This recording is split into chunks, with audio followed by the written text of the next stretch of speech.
Well, what do you want to talk about? We already started talking about something. You can edit Talk this about out. a lot of stuff, man. I mean, no, man. I think this is good stuff. I could use this stuff, but I'm gonna keep. I think I'm gonna keep it in. But I want to know if you were interested in professional wrestling as a youth. That's one thing I want to know. I got a picture of me. I'll see if I can find it. Sure. It's just a picture of when I was 5 years old, standing on an ottoman, pair of whitey tights, and I wasn't thinking about wrestling at the time, but I was standing there, yeah. I was just a little 5-year-old little boy. Right. And I was living in Charleston, South Carolina, and Channel 3, I believe I might have been Channel 2, Channel 5, but it's down there. Big Bill Ward was the announcer. Of course, he was the announcer everywhere because the tape was sent out or film was sent out. It wasn't tape back. Film was sent out, and you watched Big Bill Ward. It wasn't live. It was all. We didn't know because we were just kids, but we used to watch wrestling. George and Sandy Scott was sort of like Johnny Weaver. That was the guys you watched. They were rookies. They were just starting out. And I got a Johnny Weaver autograph hanging on my wall. So Johnny was cool. I'll tell you. Tell me about Johnny. But that was who we watched, and the Brute Bernard and. Brute Bernard was like, this guy's scary. But I never went to a match. Never been to a match till I got to college. But I watched it every week. I watched wrestling. Turn on. They had one channel. You had 1 hour. That was all you had. Yeah. The award, we'll see you next week. Championship wrestling. They'd go away and, can we go to a wrestling match, Mama? No. It cost 50 cents. We're not going.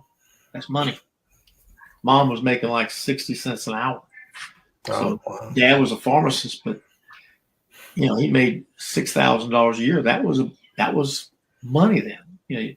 Our house payment was $40, and it wasn't. That was just a normal house, little cinder block home. So when you talk about going to have a meal at home, if it costs more than $1 for all four of you, it's like, waste that food, eat it. You ate food because you didn't wait. Shrimp was always a specialty. Right. Once a week we'd have shrimp, and it might have been $1 for all the shrimp. We'd waste. You'd eat all that stuff. So we'd eat it. Only got so many because there's only so many in a box. So that was just little things. Rice was big, stuff like that, because rice filled you up. So, but that's what I watched it and said, man, I want to be a professional wrestler one day. When I moved up to North Carolina when I was 15 years old, Mom and Dad got a job up here because he lost his business from the riots they had in Charleston, South Carolina, 63, 64. And so they tore everything up. So he said, I got to find a job. So he basically called around, called all the government VAs and everything. He said, there's a VA hospital needing an employee pharmacist, Salisbury, North Carolina. He says, and it's going to pay him $6,000 a year, which was what he worked hours and hours for to end up with his own store. So he said, I'm not losing money. So he rented a hotel room, which cost him like $1 or $2 a day downtown Salisbury. And he'd stay there for a year. And then we moved up. So we got my 9th grade year ended and going into 10th grade.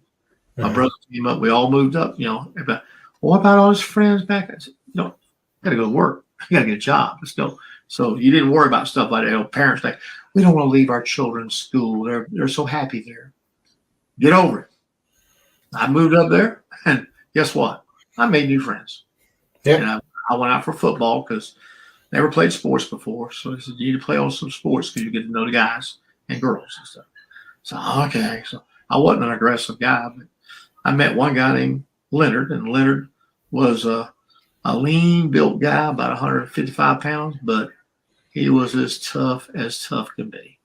And Leonard took a liking to me. The rest of the guys thought I talked kind of funny because I was from Charleston.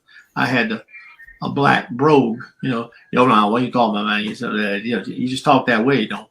And you sound like a black person. I said, no, black people sound like me because we just integrated. We just integrated that year. Right. I never had blacks in our schools at all. So everyone I'm talking, everybody looking at each other like, We had them on the football team. I said, hey, because I was raised in Charleston, South Carolina, which is 60% black. So that wasn't strange to me. Hey, how you doing? and I want to make somebody feel comfortable. And turned out to be everybody loved each other. A team was formed, and everybody was brothers. We sat there, and it was new because most of these guys never spoke to black people before, and vice versa. And now here we are on the same team, looking around like, who's gonna break? But nobody did. We all just came together as a team. We had our 50th anniversary a couple of years ago, and all the football teams showed up, and it was like seeing your long lost brother you hadn't seen in a long time. Black and white, all, hey man, gosh, remember that time we did this? Yeah, remember that time. It's just like having a family reunion.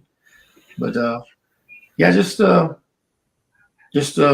into high school wrestling. I thought it was going to be like on TV. The guy said, "Hey, you got a wrestling team? Dude, I get to be a pro wrestler." And I walked out there as a mat. And I'm like, "What's that?" "That's a wrestling mat." "Where's the poles?" "What are you talking about?" I said, "On TV, they got poles." No. Never seen amateur wrestling. I never knew there was such thing. It was on TV. Right. And my high school didn't have it in Charleston. South Carolina didn't have wrestling. So I took a liking to it. I was tied my first year. I tied one guy.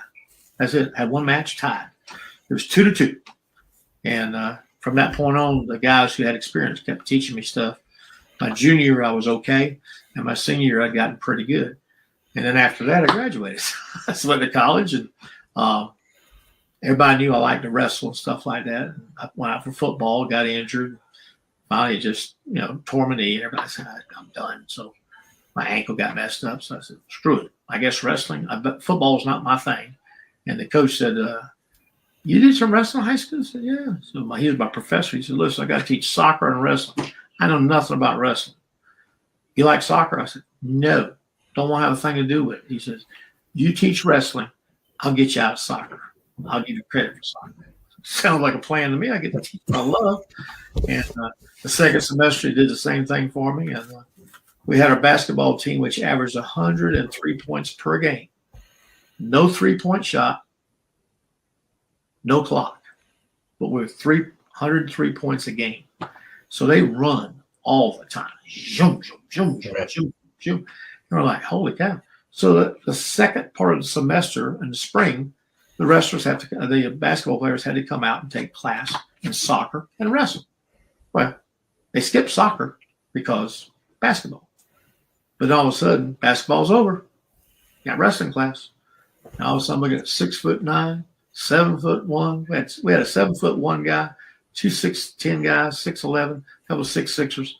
I'm like, this is gonna be. If I get these guys hurt wrestling, I'm gonna get killed by the professor. So they got him out there. We showed him how to do some moves, and showing a 6'8" guy and a 6'11" guy how to do a sit out and a switch, long arms, hips go out, boom, and leverage like crazy because they put their back into it. Whack! Hey, on the shoulder. Let's just go at it. I don't think we can do that. Yeah, we can. We'll be careful. Screw it. Let's do it. So let them go at it. And as much running as they did all the time, 45 seconds on the mat, they're sucking wind. And I took a note. Running doesn't help you wrestle because they were gassed. I'm like, how can y'all be gassed? Y'all can run. I can take off run like now, but I can't breathe. I'll not make my boys run. I said, I'll just get them on the mat. We'll wrestle. And that's how you're going to get in shape. You can run after practice a little bit if you want to, get some cardio in. But wrestling is the only way getting ready for wrestling. I've seen guys carry things, which is better. Carry something 30 feet, 40 feet, put it down so I pick you up. That's a cardiovascular thing with muscles screaming for air. Where running, you get used to it. You become better at running, so you don't really tax yourself. You can run faster and stuff like that to tax yourself. But once you've got the mile down to 5 minutes, who's going to go for 4? Nobody I know. Right. That plays a sport. Now, if they're runners, they would, but they go running. Hey, they've got 5 down. I got this. They've conditioned themselves for 5 minutes. Wrestling, you can't get in better condition until you wrestle. Because I take anybody as a runner, stick them on the mat. Just go, what happened? I can't breathe. I said, I know. I thought you're in shape. Shut up. So just little things like that I learned from over the years of watching. But I love wrestling. I watched it on TV and I loved it and want to be one. And my friends in high school, they saw me do my first match at my high school. I brought it in to raise money for the school, raised a few $1,000s for them. And all my buddies came out and said, Ligon, you said you were going to be a wrestler. We didn't believe it. But you did what you said you got. I said, I always try to do what I say I'm going to do. And I said, it was like a dream, but I made it a happening. So it wasn't just a wish. So I tried out and I did it. So I had fun doing it and enjoyed it. I'm all broken up now, man. Shoulder replacement. Just had it done about 8 months ago. Couldn't raise my arm to move the mouse on the desk. So finally I said, guy says, yeah, it's a reverse shoulder replacement. I said, that feels weird thinking about it. Reverse shoulder, yeah. So, but one week later, I'm like, holy cow, this don't hurt no more. I put my hand above my head. I can now start bench pressing a little bit. Can't do a lot because it will dislocate if you don't watch it. It takes about a year or two to build them back into make it packed. But trimmed down a little bit, lost about 20 pounds now. Trying to get down to a 200-pound lean body because I don't need to be carrying 48 pounds around with me.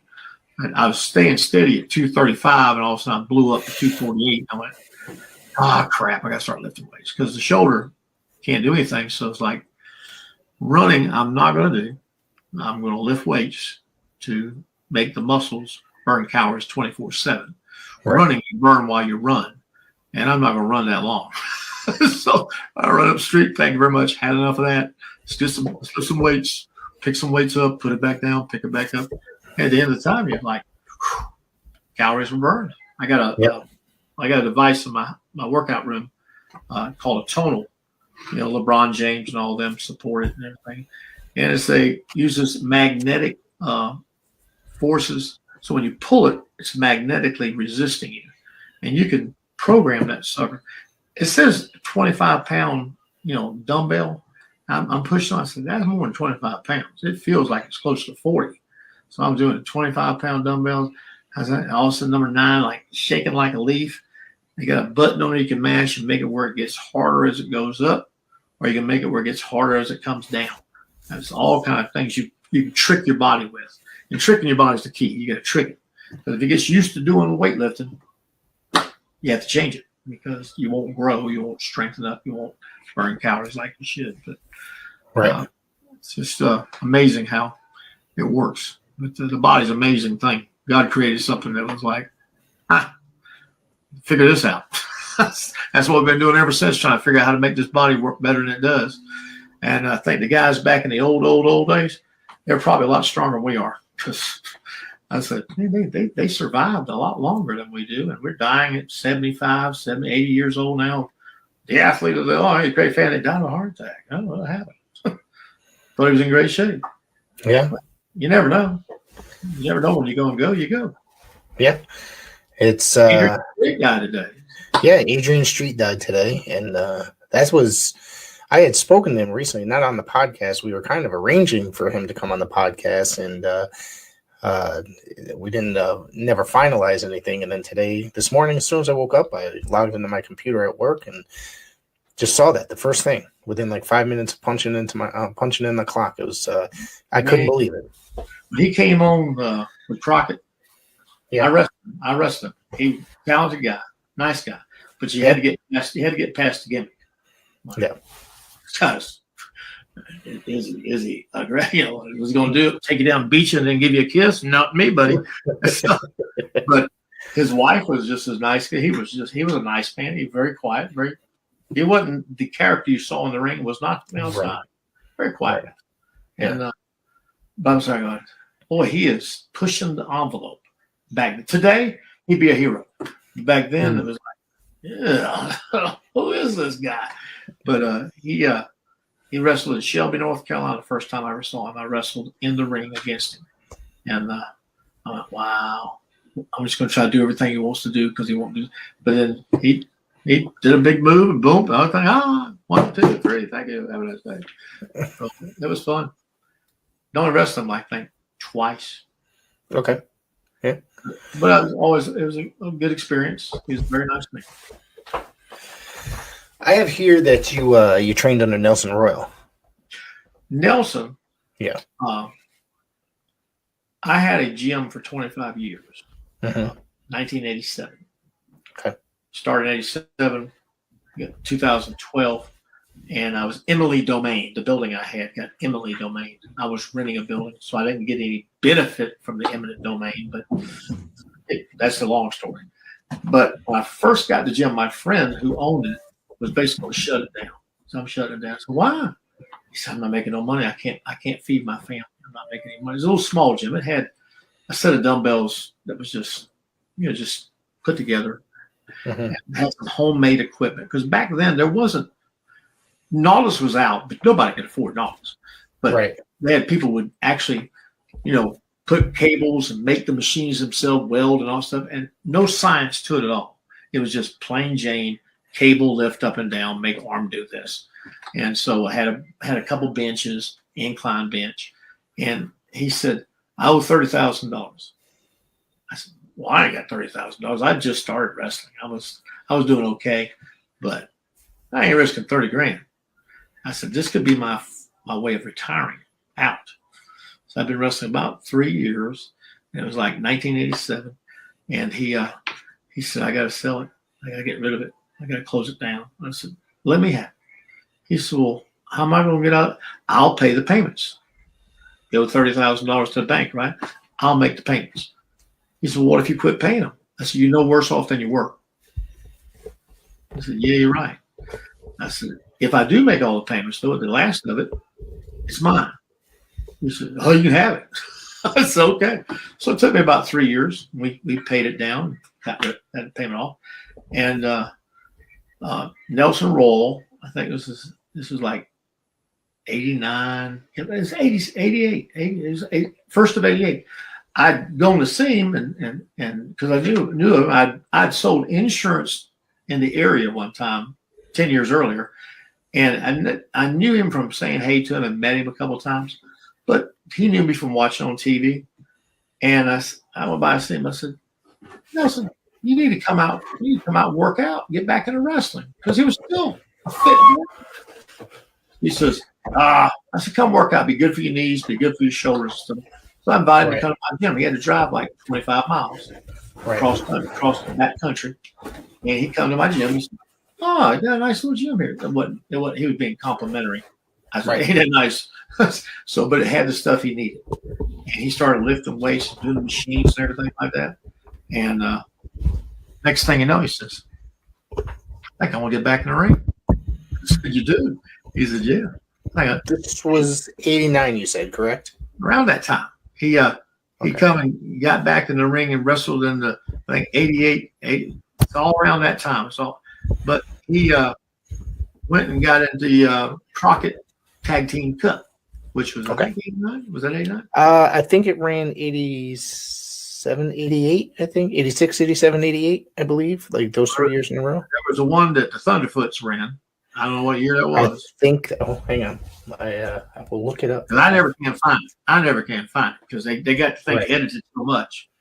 I was looking. Let's see. It was the first Crockett. I think it was 88. Yeah, I think because I was going to ask you how that gimmick came about with you being a part of it. Well, anyway, Nelson got in and he wrestled. Yeah. And didn't want to have his own little show thing, and he did that, and it didn't go very well. You're talking about Atlantic Coast? Is that what you're referring to? Yeah. Okay. I came in to wrestle. They needed somebody to wrestle. I come showing up, and they said, "You got a suit and tie?" I said, "Well, I got a coat." I said, well, "Give me a coat, give me a tie." The guy that's supposed to do the announcing didn't show up, so here I'm handing the microphone. I know nobody. I said, "Yeah, ladies and gentlemen, you can pull up on a video. It's kind of faded out and everything. It's got me and Nelson talking, and Nelson had a guy back at him, and they tried running it. They did okay, but it takes a lot of money to do TV, and that's what they didn't have enough of. You don't have You don't have TV, you don't have anything. You don't have the big arenas, you don't have anything. So, but anyway, the Thunderfoot thing came about. Me and Joel Deaton have been working, not together. I knew Joel. Hey, how you doing? Right. Hey, that's it. And he was always crazy, but he was a talented guy.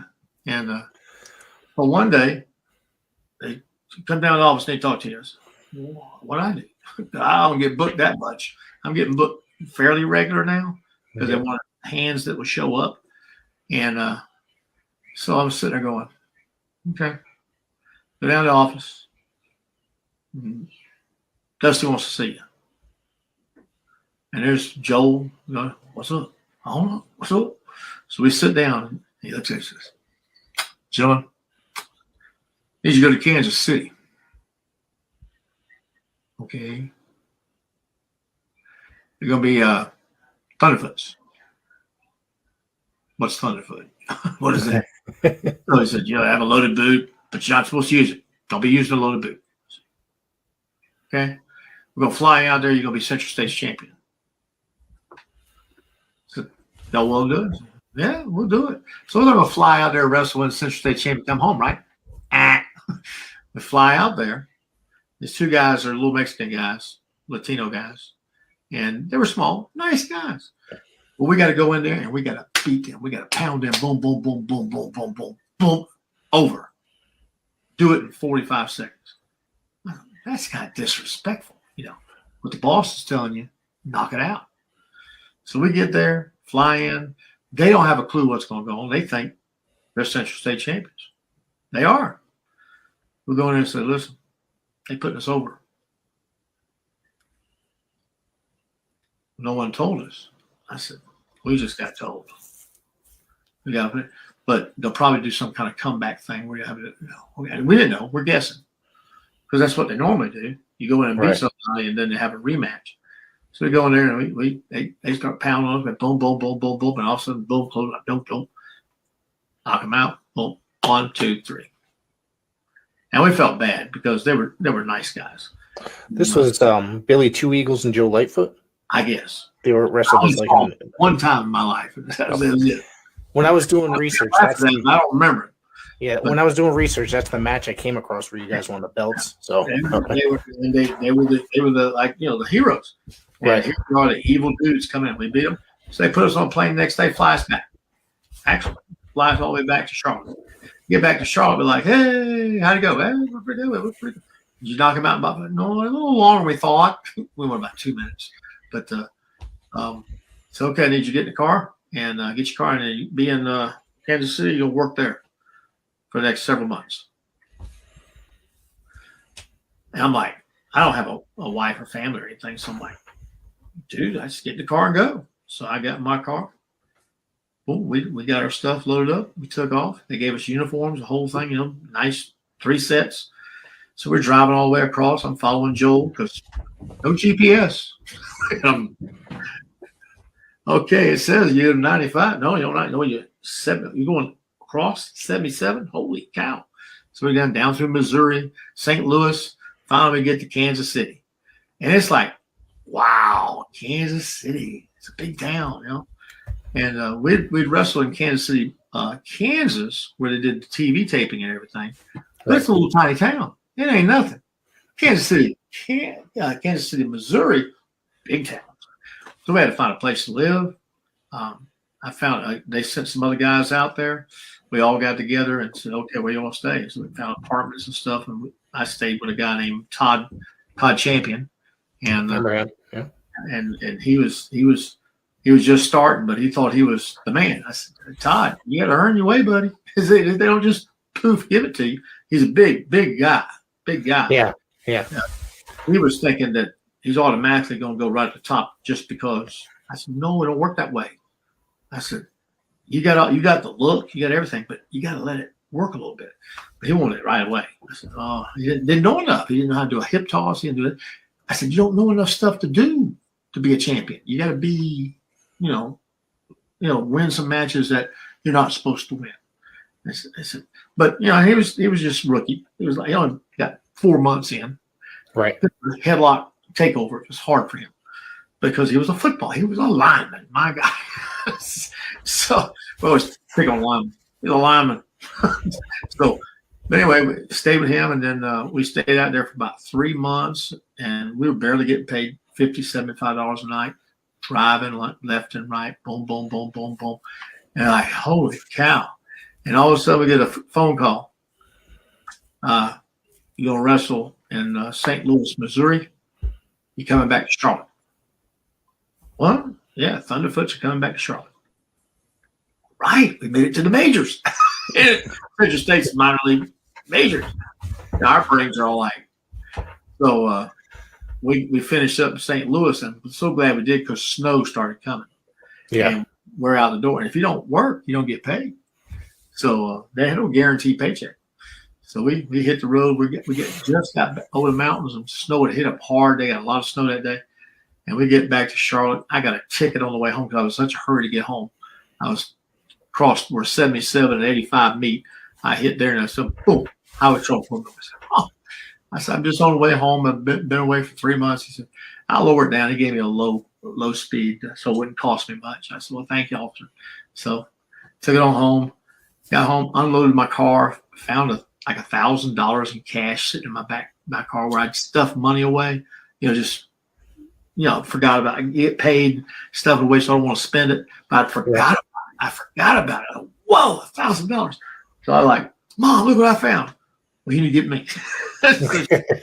She took care of all the money. And I'd stay in the basement of my mom and dad's house. And I was because I didn't want to wake them up. I'd come in at night. I'd go through the back door. And I just had to go the cheapest way I could. And mom and dad didn't. They charged me $200 a month rent. But my mom would take that money and put it away. And then when I finally moved away, she gave me all that money she'd put away. That's how my mom and dad were. They didn't want to really. They were charging me, but they were trying to keep me learn how to be responsible with my paycheck and stuff like that. So I had to pay rent.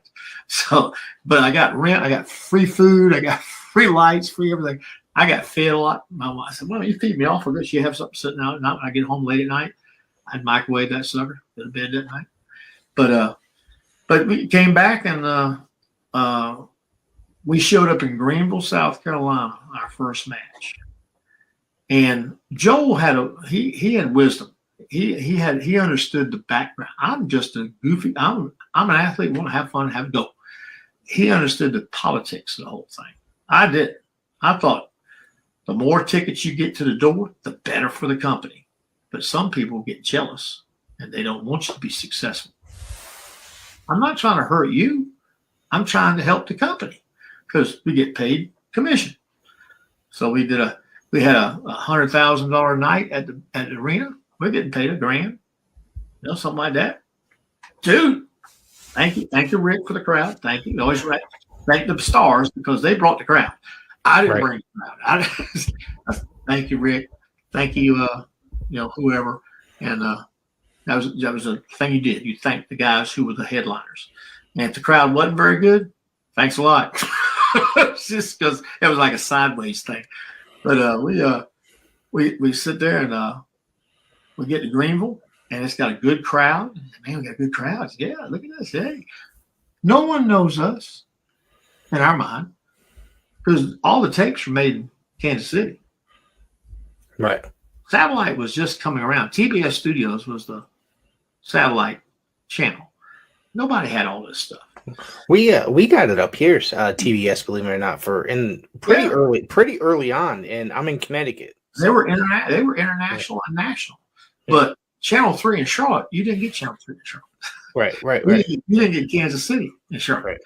But TBS Studios could grab tapes and put them on the air at certain times of night. That middle of the night, pro wrestling from Central States. So we're getting there. We're walking in. They're getting ready to announce. They announced the good guys going, yay! And from parts unknown, unknown weight, unknown vicinity. Well, the Thunderfoots 1 and 2, and all of a sudden, ooh! It's like, wow, it hurt. We're getting booed. Like, what did we do? Joe looked at me and Joe said, we're screwed. I said, what do you mean we're screwed? The crowd hates us. That's cheering to us. They hate us. They want to boo us. He said, I'll tell you later. So we get in the ring, we do our thing, boom, boom, boom, boom, boom. And it was a good match and everything. And I don't know if they put us over or we put them over. So we come back tonight and he says, come here, tell you what's going on. Somebody's not happy in the office because we got booed louder than the good guys got cheered. They're going to split us up and send us our separate ways. I said, why would they do that? We're drawing a crowd because their personal pride is more important than the tickets. And they blame the booker, whatever. I said, I'm like, it don't make no sense. I've always tried to do what's best for the company because it ends up helping you in the long run. Right. I hope you be very successful and break millions of dollars. Because one of them said, Gene, I'll pay you to come talk to me. I said, well, you made millions of dollars, but I want you to be successful. And that's always been my, let's make it, if I'm a part of it, it's got to be successful. And he said, and sure enough, I'd be in South Carolina, Joel would be in Raleigh. They don't want to make us a team no more. They're going to split us up. And they'd occasionally have us come together on TV and beat us.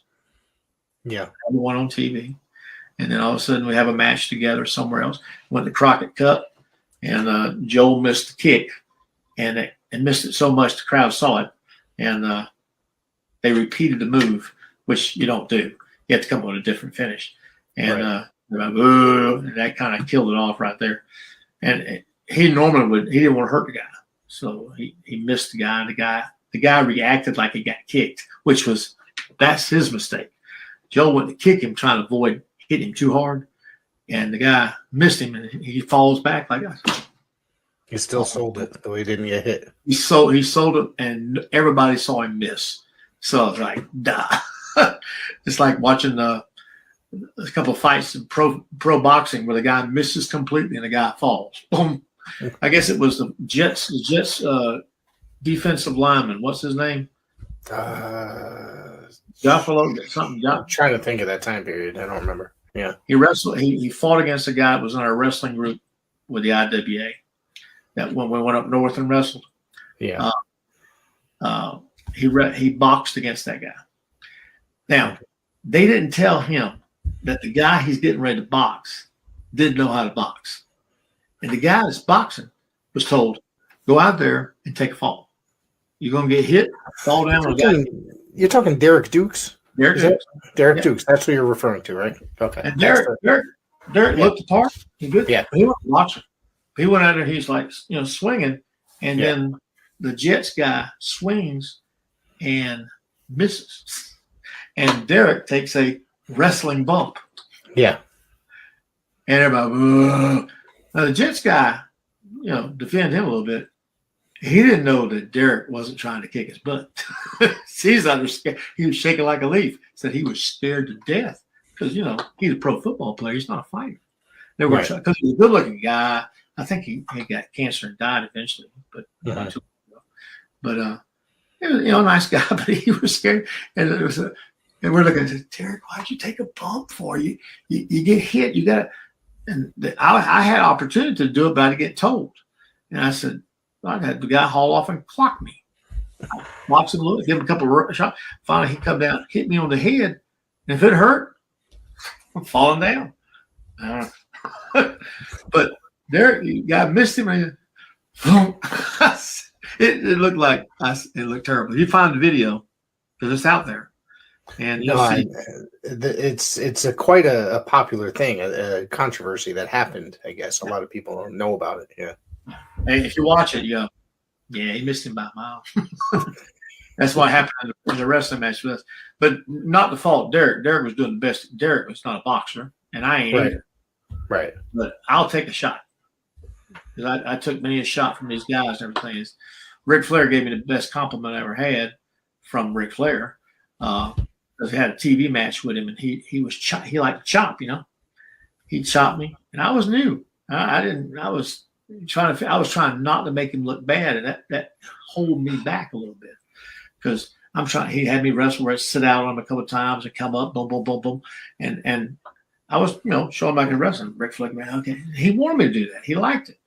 And so finally he gives me a chop. Pow! He chops me. Pow! I mean, he's laying it in good, which that's my job. Yeah. But at the end of that match, we went downstairs. I'm downstairs sitting in the chair. He said, "Where's Ligon at?" "Come here, Ligon." Instead of all the guys, he said, "See this guy right here? He don't flinch. He took it. The rest of you guys need to watch that match, see how you take a shot. Because all the guys have been doing this, and it hit that knot right there, and Flair hurt his hand sometimes. I'm putting my chest out here. Pow! It's only a sting. I mean, good guy." And so he said, "That's how you do it." And so I said, "Oh, I got a Ric Flair compliment. Yay."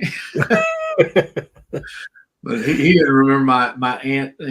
He wouldn't even know that was the same guy. But one day I hope to get to see him again. And I'll say, "Rick," I said, "you won't remember this, but when I first started, I'll remind him of that." But that was a good compliment to me. And I said, "Thank you very much. That's my job." And my biggest thing that is a compliment from the guys is I tore my pec. And I had it repaired.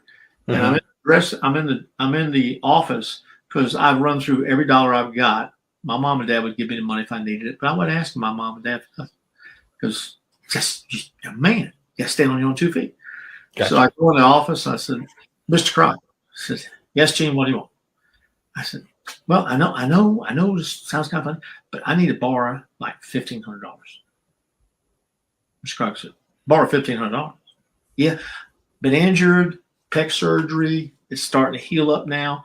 It's tender, but I gotta have some money to make it through because I figured the next month and a half it'll be better. I can get back in the ring, start bang, bang, bang, bang." I'm an idiot because the doctor would tell me, "No, you're not," because that thing's tender. And so I'm sitting in the office. He looked at me. I don't loan money to wrestlers. But my dad's a legislator, and I'm here, and I'm a local guy. I'm not going nowhere. I'm not going to screw you over to $1,500. He said, "No, not doing it. Sorry." I said, "Okay." And just as I was about to get up, I got my arm in a sling now. Surgery was just 2 weeks earlier. I'm sore still. And I'm like, okay. And I said, I wasn't supposed to be driving, but I drove anyway. And I said, all right. So I started to get up, and here comes Dusty Rhodes busting the door. "Son of a bitch." He's like cussing like that. I said, "Well, I better get out of here before I get beat up." He said, "You ain't believe what happened." And Crockett went, "What's wrong?" He said, "So-and-so showed up for a wrestling match last night, Georgia, drunk. Out of his mind. Match went terrible. Had to put Johnny Weaver in the referee because the guy was so out of it." I said, "What?" And he's supposed to referee in Fayetteville tonight. Weaver's there. Weaver can't do the booking and that at the same time. We're screwed. I got to find somebody to referee that match. I went, "I do." "How are you going to do it? You want a sling?" I said, "Well, what am I supposed to do?" Ding, ding, ding. "Yeah." "And stay out of the way?" "Yeah." He said, "But how are you going to get up?" So I pulled my arm out of my sling, put it in my pocket, dropped down, give me a 1 push-up, 2 push-up, 3 push-up, got back up. I can do it. Get your stuff. You got referee stuff? I said, I refereed high school and college matches. I got the gear. But I don't have a black pair of shoes. I got white shoes. I don't care what kind of shoes you got. So I got in my car and I took off, and Mr. Crockett said, "Here's a check for $1,000. Take it out of your check each week." I said, "Thanks, sir." Because he knew I was sacrificing. And he said, "Well, the guy's willing to do that with a bad bum arm." He said, I guess that's how he's thinking. He said, "How do you say no?" And so they get the money out of my check anyway. So I'm like, I hit the road. I get there, and Weaver's there waiting on me. He said, "Ligon, what are you doing? You're not wrestling tonight. You got that arm messed up." I said, "No, I'm taking the arm out, put it in my pocket. I'm refereeing." He said, "You're refereeing?" I said, "Listen, I did college and high school." I said, "I know how to do this." I said, "I may not know how to do this, but I'll figure it out." And And so we got in the ring, and I told all the guys, listen, this arm looks normal, but it's tender. It's black and blue up here. It's messed up. Just don't hit me. Don't you hit me, because it's black. So they sat there and wrestled. Everybody stayed away from me and took care of me. And then so I said, 1, 2, 3. I said, I'm not going down every time you go for a pin. Just kick out quick, because if I hit the ground and get back up, it's going to wear this arm out. I'll mess up one of these days. And if you go to Starrcade, I guess it's 80, 85, 86, where we were in Atlanta, Georgia, and Greensboro. Okay. The thing is, I keep finding different Starrcade names. They got Joe Frazier refereeing a match. I said, that wasn't the Starrcade I was in. And I thought we were the first Starrcade, but apparently we're not. That was 80. That was 83, I believe. It was the first one. On down, because it was when I had my surgery, it was 86. Okay. Right? 87, I think it was. And so I'm like, so it was the later version where it had Superstar Billy Graham versus the Barbarian, arm wrestling match. That's had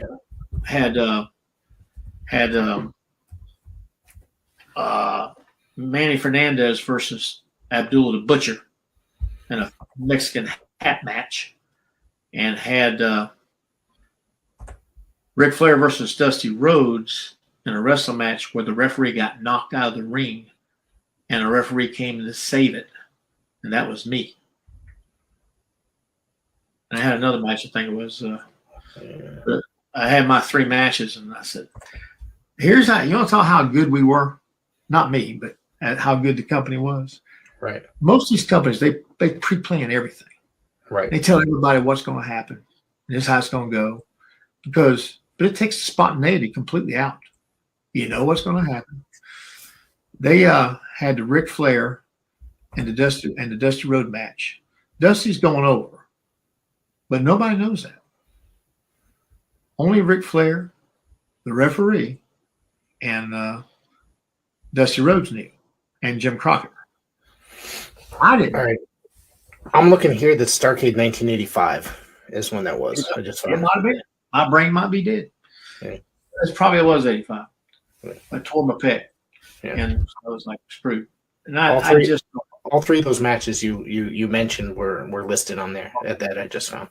Yeah. I have the hardest time finding them. It might be because I get the wrong dates, but I'm in the dressing room. I've done my matches. I'm sitting back chilling. I know it's a big night. We're gonna get a nice paycheck, probably the best check I ever got in wrestling. I'm like, because referees got paid whatever the beginner guys got paid. So we were, they got paid exactly the same thing, and sometimes a little bit more because you do more work. And I'm sitting there just enjoying myself. And here's Dusty and Flair, and all of a sudden Flair and Dusty bump into the referee, knocking Tommy Young out of the ring. Dusty hit him. He hits the ground. He's out. I'm sitting there watching. He ain't getting up. And Flair and them are doing their thing. All of a sudden, go to the ring. Finish the call. I said, what about? Go to the ring. But go to the ring. I'm running from the back all the way to the front. Slide in. I act like I didn't know what's going on because I didn't know what was going on. There was no finishing. They didn't tell me nothing. I got to call it as I see it. And I'm like, they all knew that don't leave your shoulder down there on the 3rd count. I'm not doing this hold off thing. It's a 1, it's a 2, and 3's coming. Because I'm going to hit that mat. I'm not going to go, ooh, I hate that. I can't stand it. Because I'm like, ooh, they know it's fixed. So I'm sitting there going, Flair and them both know that I'm going to slap that mat. And so I come and roll the ring, and I'm sitting there doing a little thing, and I look over there to see Tommy. Tommy, you okay? I'm thinking he really is knocked out. Because he's like selling it pretty good. I'm like, I'm here. What am I going to do? So they boom, boom, boom. They did a roll-up thing. I go down 1, 2, 3. And then Flair either somebody kicks out. I'm like, I've just lost my job. Because I just counted Ric Flair getting pinned by Dusty. Ric Flair, I'm like, I'm fired. I got to raise hand. So I go home, get my last check. I'll see you later. Bye. My career's over. But I got back and said, how'd it go? Hey, you did great. So I didn't screw up? No. You did exactly what we wanted done. Well, you didn't tell me what to do. Exactly. We wanted you to do exactly how you know how. Because I'm going to call it like a college match. And that's how much they think. I'm calling it like a field match. I'm calling it like a college match. I don't sit there and hold back when the guy's pinned. Yeah, there you go. 1, 2. They watched me the whole year doing this stuff. They knew I wasn't going to do that. In my mind, they may not be thinking that at all, but why would they trust a rookie referee to go out there to call a match as he sees it? Right. You're going to call a match as you see it. I went, okay. I felt pretty good about it. So after that, I went back to doing a little more refereeing. I refereed all over the country for a year. Learned more refereeing than I ever would wrestling. Wow. Because you got Harley Race versus Ric Flair, Harley Race versus Dusty Rhodes. I'm in the middle of that. I'm watching how they communicate with their eyes, not with words. They kind of look at each other. And they would call out a match. They said, hey, Chicago, 1997. And it's a move that happened in that match somewhere, and they knew what they were doing. I'm like, how do they know these things have been wrestling? It was a part of their lifestyle. Right. For me, it's a hobby with a paycheck. I'm like, so, but these guys, they lived it.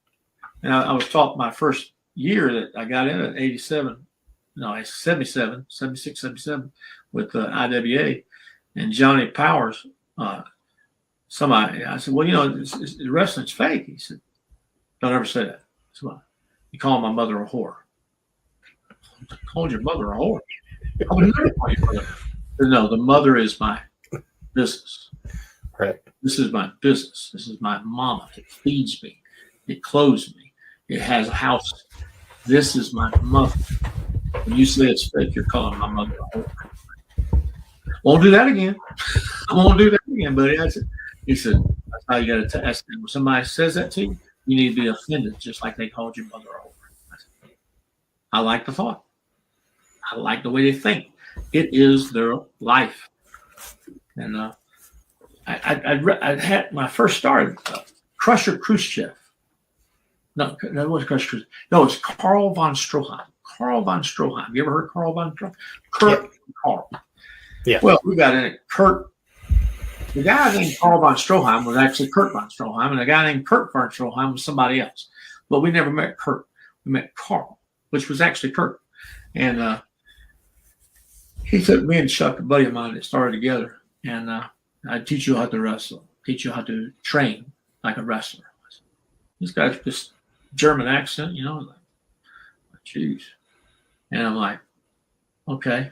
So he got this rubber band, that you put on, you tie it off, if you have a, some kind of blood pulling or something. He had this, and he said, put it at the door, shut the door. We do exercises. So we're doing these exercises.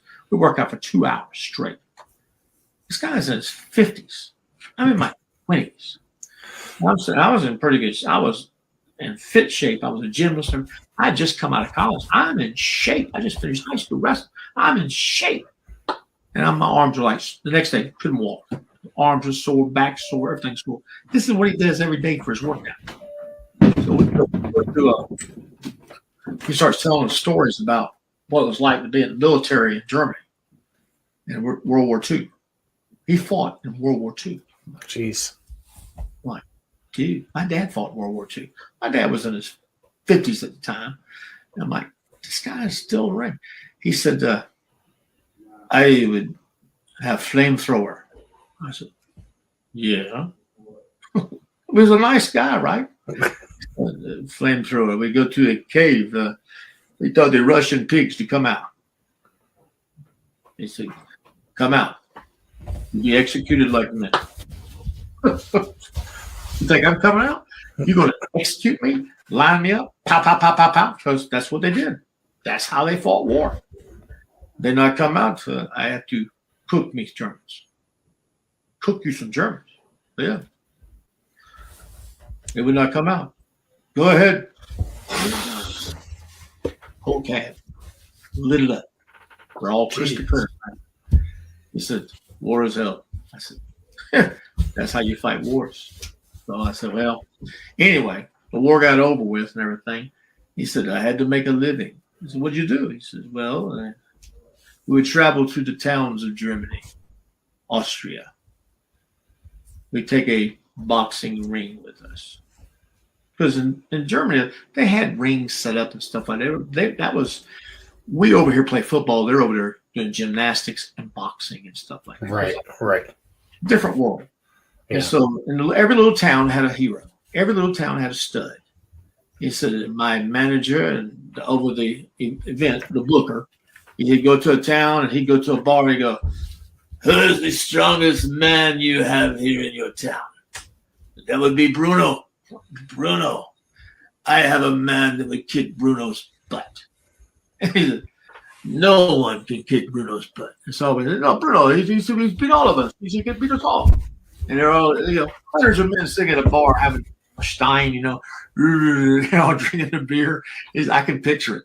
I'm like, and so, here comes Carl, walks in. My champion here can beat Bruno like that. He said, no, he can't. So he said, where's Bruno? Bruno's back. Bruno comes out, big guy. And Carl was a big guy. So Carl standing there. He said, let's have a fight. And they just open up the area or walk out on the street. And they're going to have a fight. Sit back like you see in the movies. He said, so I'd stay there.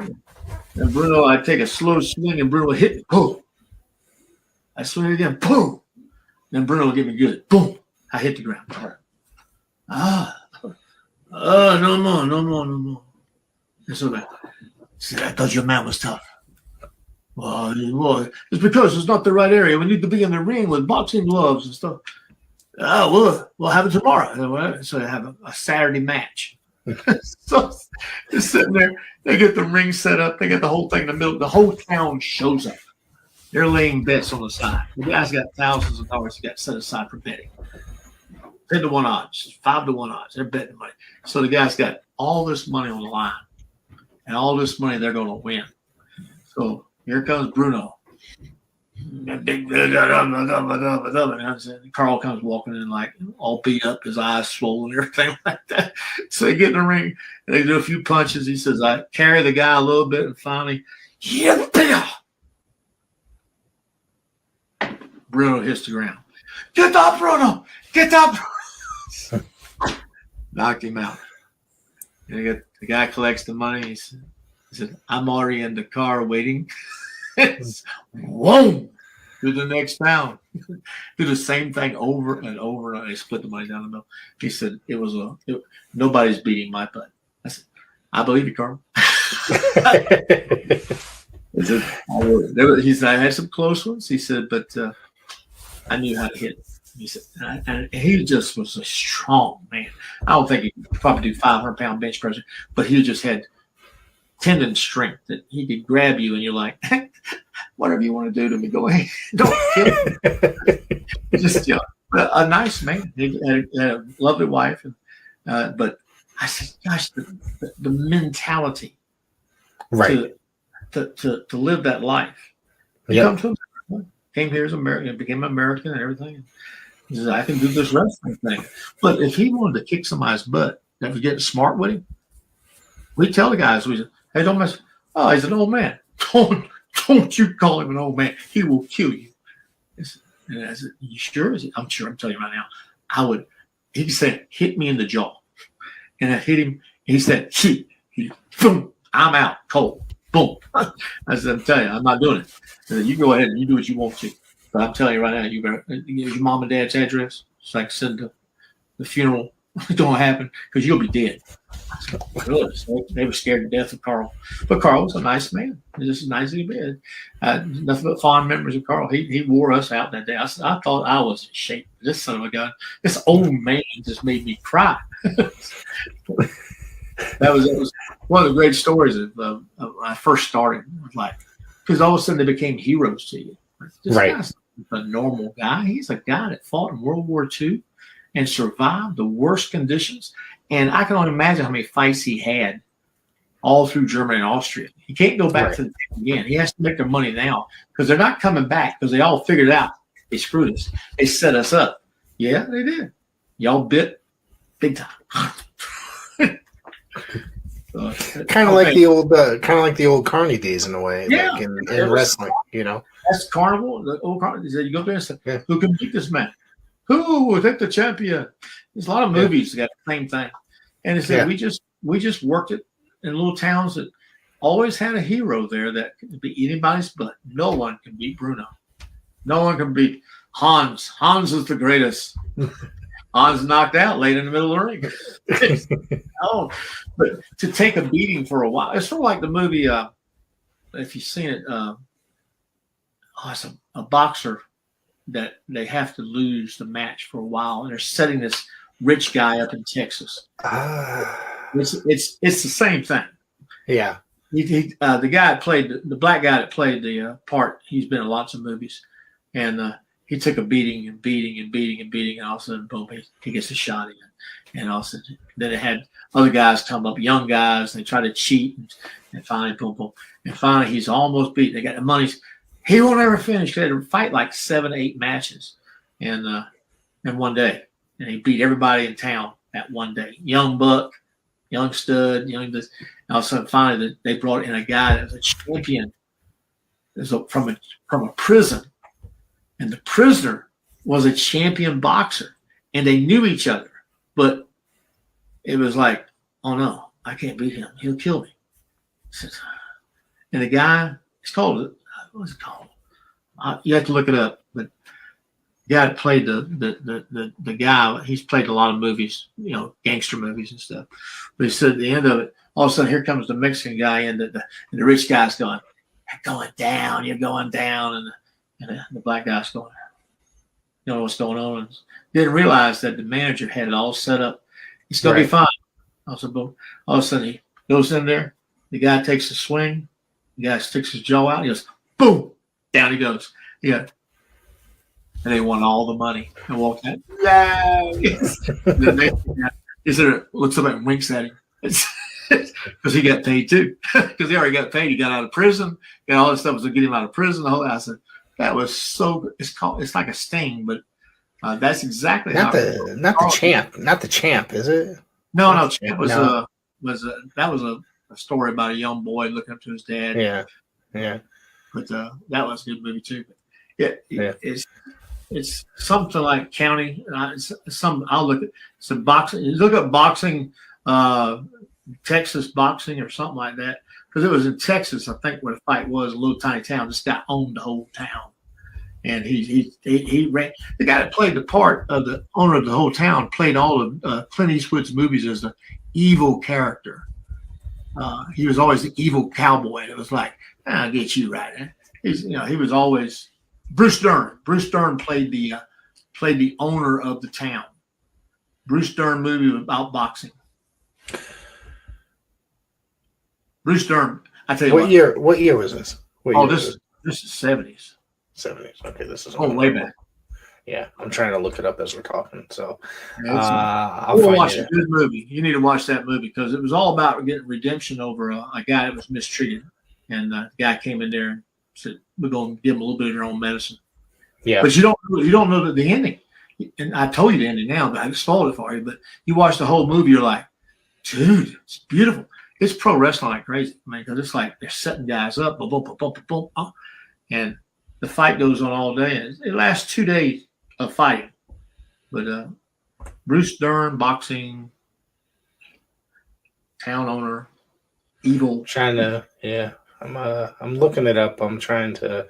I'll find it and then I'll let you know. But. And then I'll let you know when I find it because there's I just found a little. It's Digstown. Okay, I've heard of it. Yeah, I haven't seen it though. Yeah, you need to watch that movie. If you can find it, because that you'll sit back and it's sort of like identifies with wrestling. Because you sit there and say, because you sit back and say you want to see the good guy beat the bad guy because that's all pro wrestling is: good guy versus bad guy. Yep. I want to see the good guy win. I was told the good guy never loses. And the bad guy never wins. And he said, well, I've seen lots of bad guys win. No.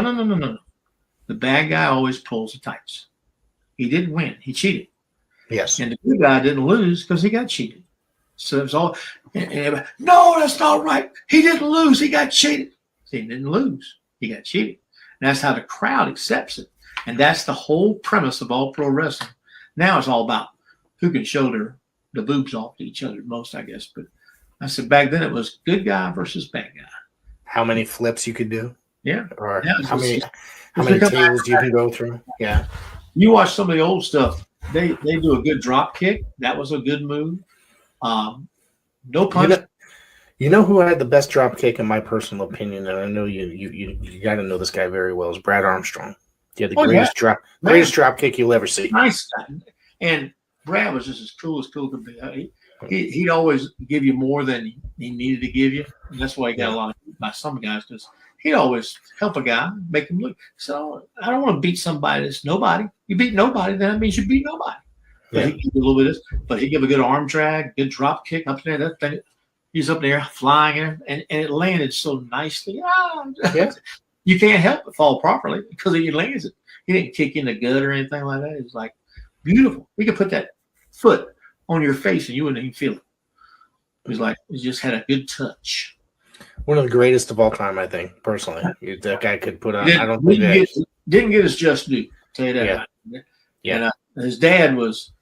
They said his dad and I looked a lot alike. And I said, I looked at a picture of him, looked at the younger version of Brad's dad. And I'm like, just a little bit like him.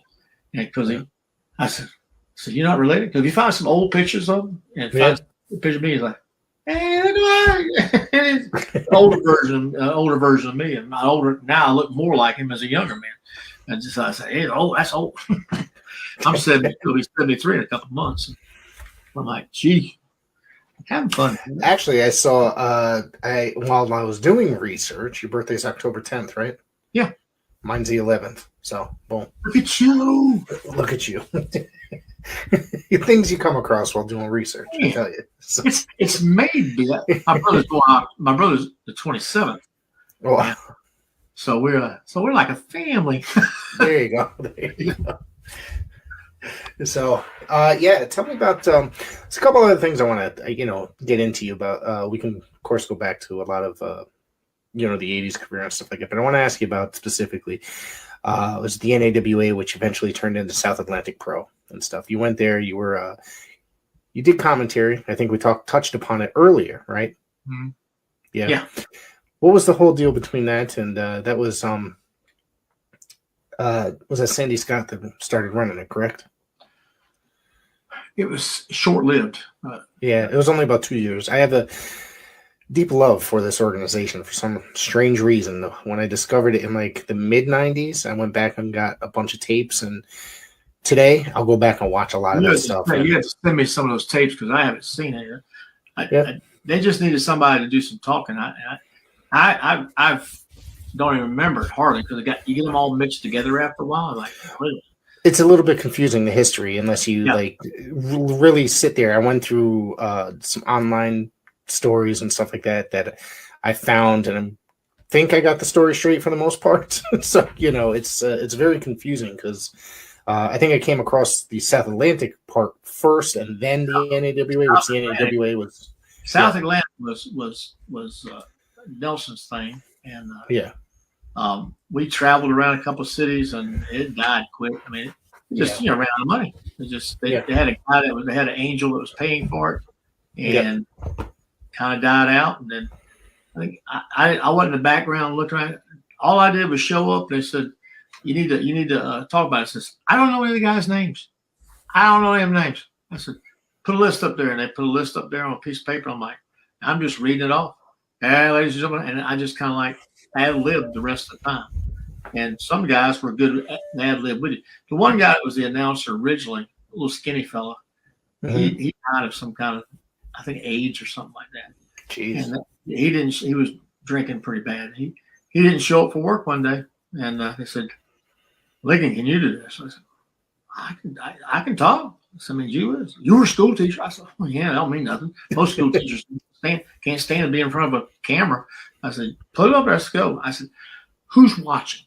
There's nobody watching. So I'm talking to a piece of metal with a glass on it. And they were going to try to build something up. But everybody was looking for a way to build something. I just did the best I could. And everybody says, you've done everything. I said, not really. I just got sucked into everything. I wasn't looking, but I'd have been fine being an announcer. Everybody, you wouldn't want to wrestle? I said, no, I could care less as long as you get paid, I'm not looking for fame. I said, I'm looking for a paycheck and not get hurt. And guess what? If they're going to pay me to go, how you doing tonight? Great wrestling show. That's a whole lot more fun than getting thrown around like everything. Yeah.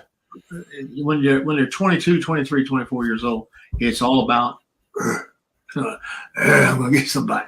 No, it's about, coming home at night, making sure you're safe. So, yeah. There's something always very interesting about that organization, though, for me, for some reason, that I'm going to have to, the Savoldis. It was all the other guys, the other guys trying to be more than they were. Well, there was Tommy Angel was in there, Tommy.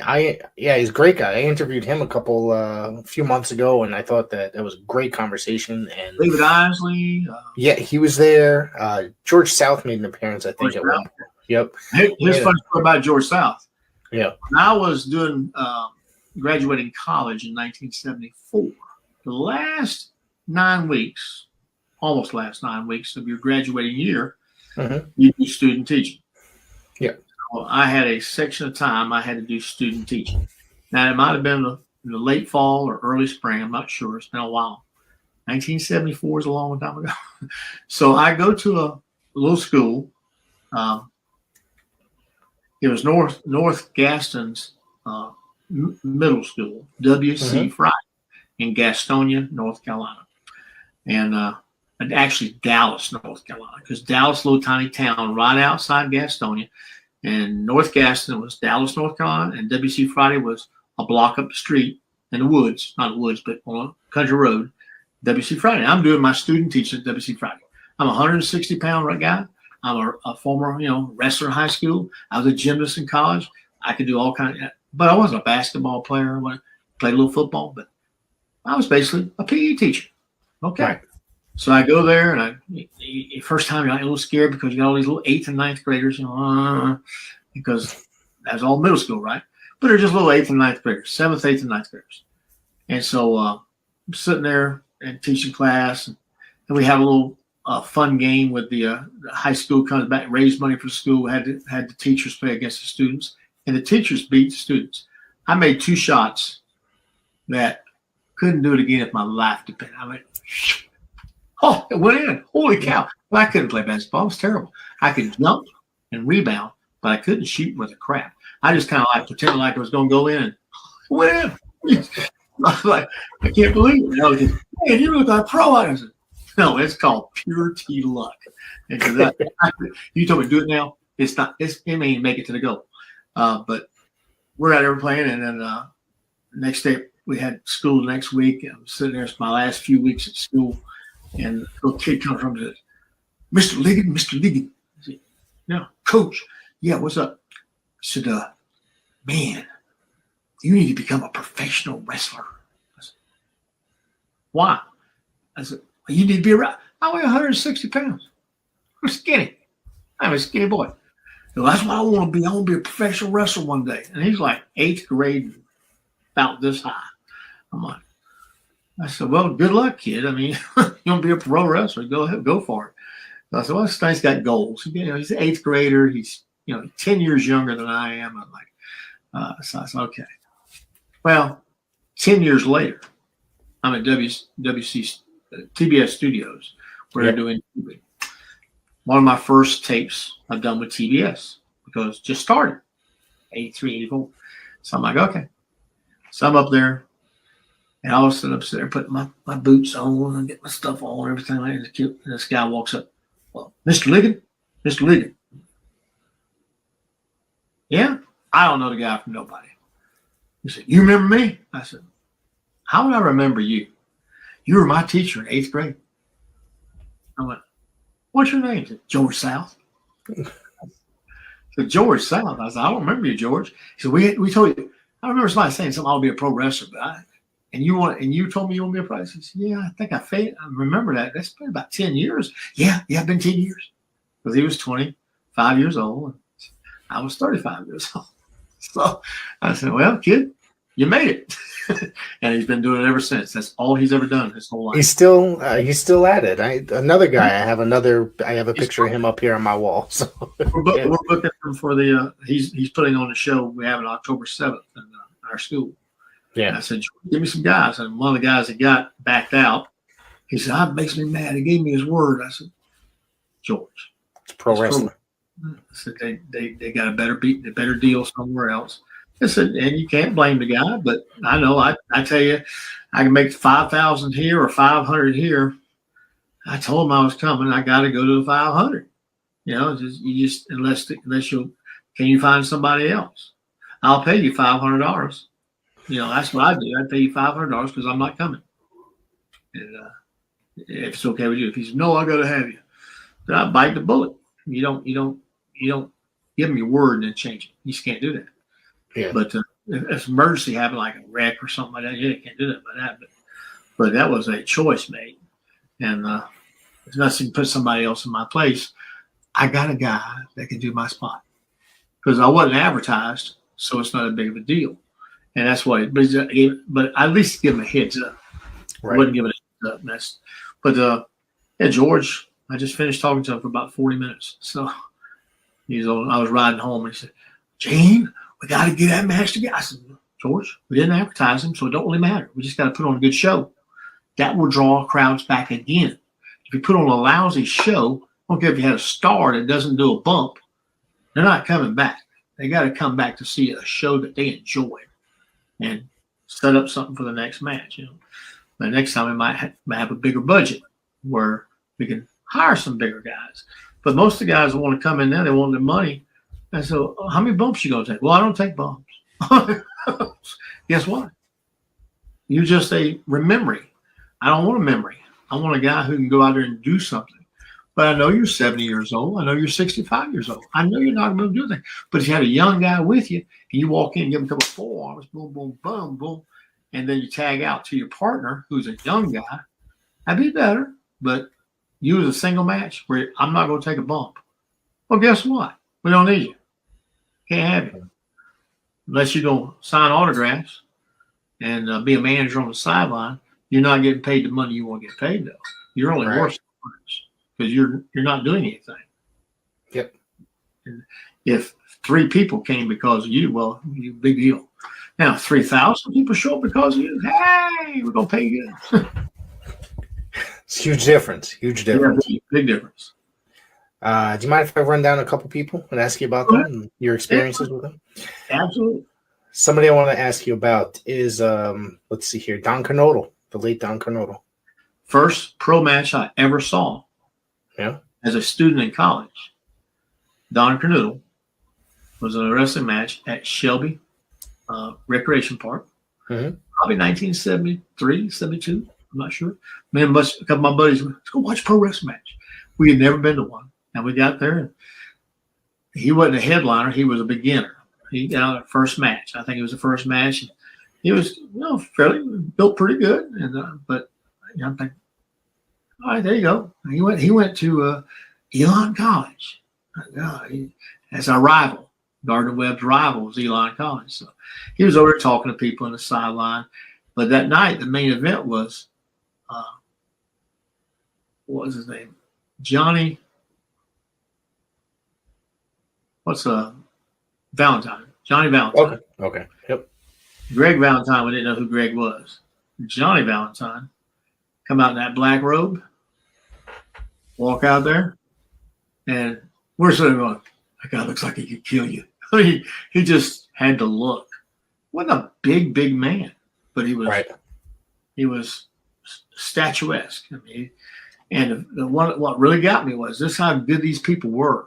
I'm a facsimile thereof.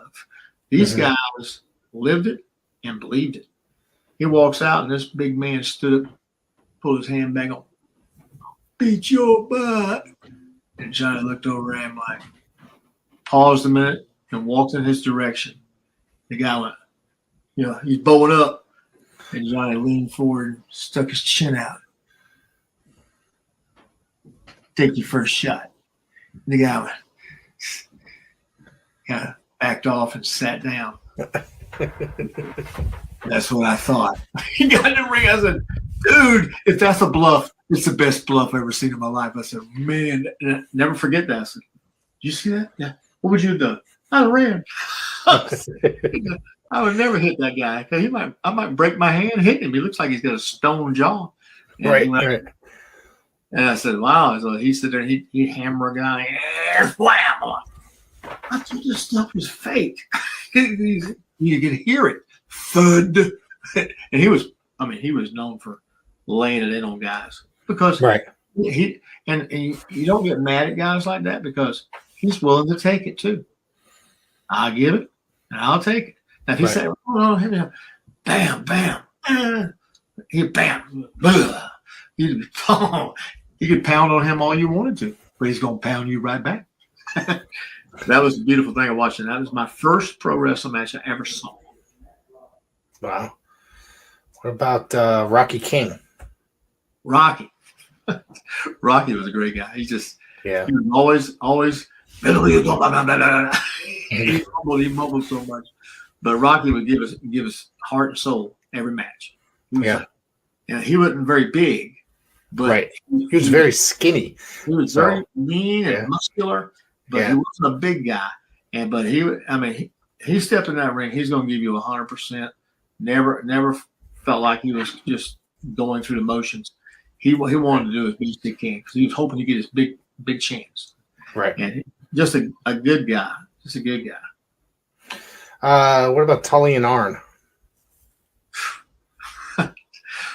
Now Tully was hard to get to know because he lived his part. He a little bit of he was probably the college guy, was a smart aleck, but a nice guy. But he just you weren't a part of his team. You weren't in the echelon that he was. Arn was as funny as a guy you're ever gonna meet. He has such great wit. Half that stuff he said on TV, he'd come back with an answer. It was off the top of his head. He'd be talking. One night we were in Greenville, and I'm not Thunderfoot. I'm being Gene Ligon. I might have been Thunderfoot. Yeah, I was Thunderfoot.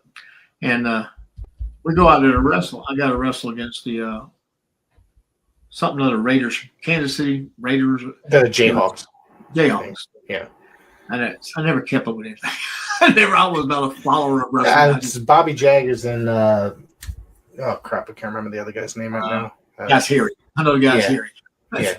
But so I'm sitting there in back, and I got a match with them, and they're coming in. They're doing them a favor by bringing them in to get them a match in, have them throw people around, make us look bad. I think it was Thunderfoot. I don't know if Thunderfoot 1 was in it, but it might have been.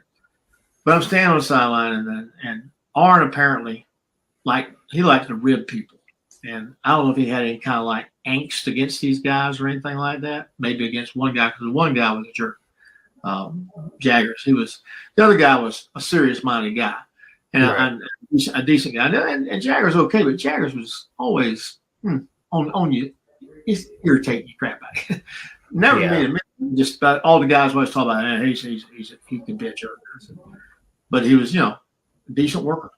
And so Arn looked at me and said, Ligon, why don't you get out there and you wrestle against Jaggers? I want you to pick Jaggers up, put him on the ground, make him wrestle. I can't do that. I get fired. I ain't doing that. He said, you can do it. I said, yeah, I can do it. I said, he's not a wrestler. He know how to wrestle. He said, yeah, don't you pick him up, put him on the ground, let everybody know he don't know what he's doing.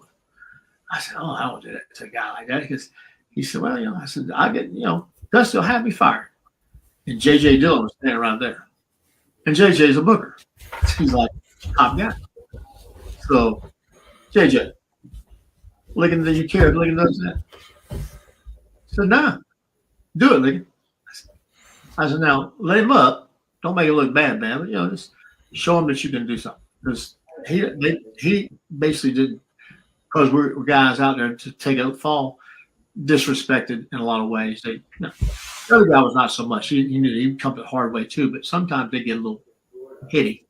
And he says, all right, I got both of you. don't screw me over because I'm going. So if the bell ring, go out there, boom, boom, boom. And I duck under behind him, pick him up, put him on the ground, stayed on top of him, rode him a little bit, and then let him up. And the other guy got mad. He said, what's that BS? Just making them look bad for a second. So I'm only going to make the guy look bad for 1 second or two. Let him up, and then we went and continued to wrestle. But that's how I remember of it. It was just a little small thing. And that was in Greenville, South Carolina. And then what was all that crap about? I said, hey, talk to JJ. I'm not taking the blame for this. Talk to JJ and R. And he said, oh, just have a little fun, guys. I said, welcome to Greenville, South Carolina. You know, like, that's what you got to do. You know, that's how we welcome you. And I said, it's not going to hurt you. I don't even know if they actually got the tape to air or not, but it was just one little event there. I know it was Dutch Mantel at one point was one of them, but I don't. Was it Dutch is a serious-minded guy.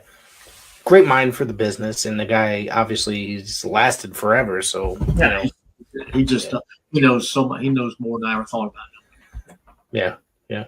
I asked you in 1988. You went to WWF for a little while. Oh. Yeah, they were having, you know, Crockett and them made a deal, and what it was that WWF had been beating up their underneath guys so badly. All they had left was terrible, terrible guys. I mean, they were basically. I walked up to you and you never seen a wrestling match. Hey, you want to get in the ring and wrestle? Oh, we'll pay you $500. Okay. And you get there and so you wouldn't know how to lock up. You just kind of like they grab you, throw you around, toss you aside. You probably got $500 of damage where you live. I don't know if they paid $500 or $150 like they paid us, but they told Nelson Roll helped put it together and everything. Got all together and got permission from Crockett and all them to go. And so we go up there because they needed us for a couple weeks or so. Right. They flew us up there. Flew about 16, 17 of us up there. Isley was with us. George South, all of them. So we get all the way up there. I'm the older guy. I'm the senior. I'm not real old, but I'm older than they. They're all in their 20s. I'm in my late 30s. So I get up there and go in. I check in. We're from Charlotte, North Carolina. I said, oh, yeah, come here. And, man, they had a buffet set up. They had food. It was like going to one of those movie theater type. Dressing area was immaculate. It was like, look, guys, get something to eat. I said, and they got steaks laid out here. We're sitting there going, wow, we don't have to wrestle for another 4 hours. This boy's eating. I'm eating. And so we took some stuff. Leaving that night, we're heading back to the room. We're taking some stuff with us. So we go out there and we get the guys are out there and we're going. I had the Ultimate Warrior. About took my head off. But had these different guys that were like stars. Yeah. I'm thinking they're like our guys. They work with you a little bit, give you a hip toss, say hey, but they're ripping you, boom, boom, and it's hurting. It's like you're in a fight. Yeah. And so all the guys come back, look at me, they're stiff. They're stiff as can be. That mat's like a hard as a brick because they're slamming you on a ring that didn't give, barely padded. And you hit on your hip, it's cracked. If you hit flat, you try to cover as best you can, but it's hurting like crazy. So they're slamming us around, clotheslining, boom, boom, boom, just treating us like trash because that's what they did to all the other guys. Right. That's why they're all injured. They can't do anything. And so I got the guys together and I said, hey, give them what they give. So what? I said, listen, they hit you, lay it back into them. They're not expecting it, so you may get lucky. So I said, sure enough. And so some of the guys who were a little more experienced, and it's all of a sudden, I laid one shot in. The guy gave me a shot, and I went, pop, right to his gut. Oh, so what the hell was that? I said, it's what it's going to be. It is because we're going to fight. I was lucky enough to have some decent guys, but, guys were being mistreated. I mean, these guys had families. I have a family. That was me. But next thing you know, they got a little lighter the next day. It was just they just weren't quite stiff.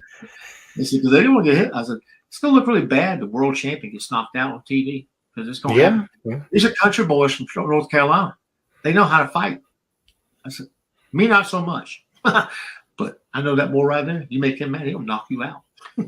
But, I saw that you wrestled Owen Hart as the Blue Blazer at one point, and you did get a little offense in there. You know, because I talked to him before, and they were having a hard time finding somebody to match him with because he could do all these flips, and the guys that he wrestled against weren't assisting him at all. I mean, you can't fly through the air; you have to have a little bit of help. And I told Owen, I said, Owen, I was a gymnast in college. I can do a round off back handspring. I said, I'm not going to do it because it's been 20 years, 15 years. I said, but when I was in college, I could do round off back handsprings. And we used to do events at elementary schools where a guy come run to me and I'd flip him in the air and make him land. I can do the same thing with you. I said, I see what you're doing. I'll just carry you and put some support on you so you can do some things that you want to do. He said, so you can help me on that? I said, yeah. I said, that backflip you always do. They always throw you way too far and you don't. I said, gotta get you up and not force it. Let you get once you leave my arms, you'll know how to turn to a half turn or whatever.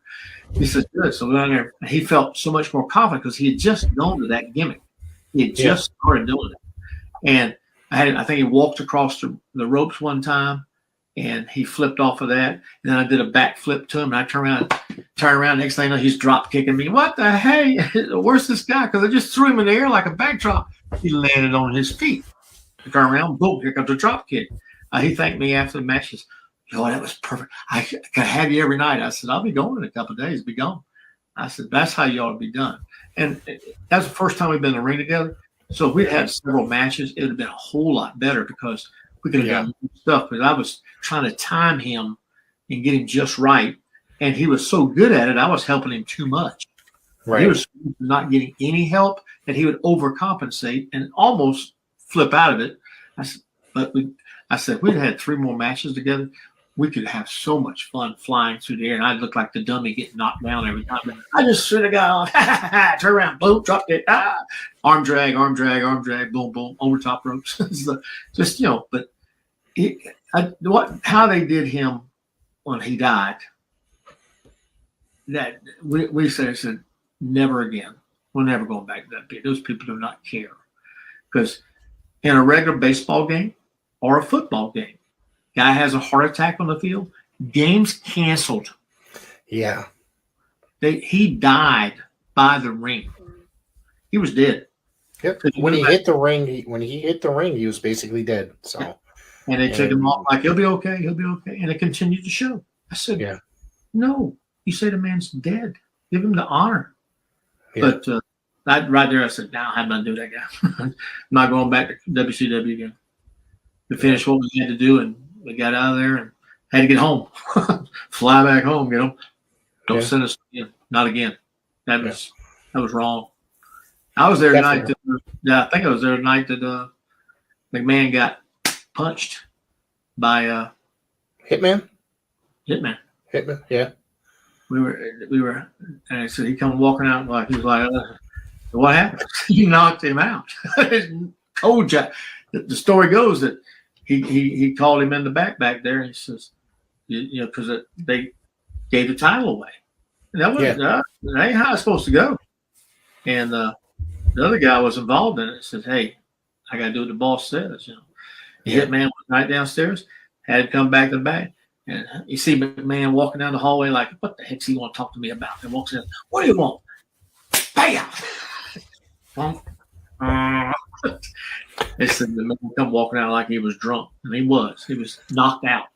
Yeah. And I said, I admire him for that. I said, son of a gun, you don't do that to a champion.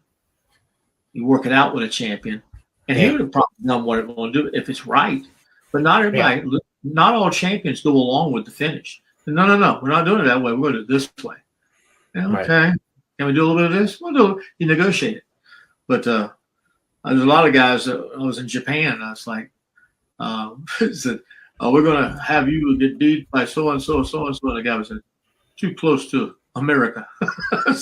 Too close to America? What are you doing? Or too close to Japan. Because they're not losing any matches in Japan. Yeah. the big black guy. What's that kid? Plain dead. In Japan? Yeah, he wrestled. He's from Mississippi, Alabama area, but not Abdullah, but it's what the hell's it? he was Kamala. Kamala. Yeah. What the nicest is one of the positive things in wrestling.